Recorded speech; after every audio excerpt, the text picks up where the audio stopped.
জয় নিতাই, হরে কৃষ্ণ। আজ আমি আপনাদের সামনে গীতার কয়েকটি শ্লোক পাঠ করে শোনাচ্ছি।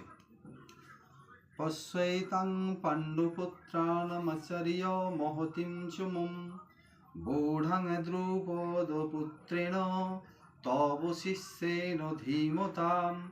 হে আচার্য, পাণ্ডবদের মহান সৈন্যবল দর্শন করুন, যা আপনার অত্যন্ত বুদ্ধিমান শিষ্য দ্রুপদের পুত্র অত্যন্ত দক্ষতার সঙ্গে বুঝের আকারে রচনা করেছেন।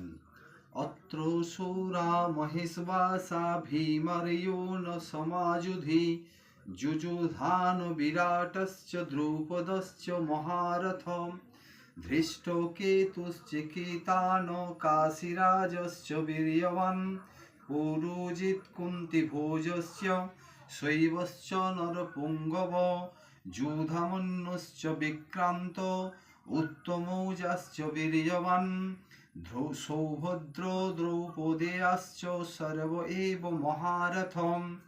সেই সমস্ত সেনাদের মধ্যে অনেকে ভীম ও অর্জুনের মতো বীর ধনুর্ধারী রয়েছেন এবং যুযুধান, বিরাট ও দ্রুপদের মতো মহাযোদ্ধা রয়েছেন।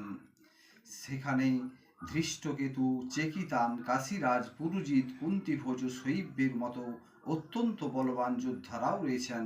সেখানে রয়েছেন অত্যন্ত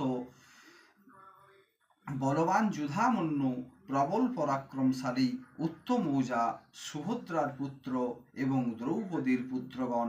এই সব যোদ্ধারা সকলেই এক একজন মহারথী।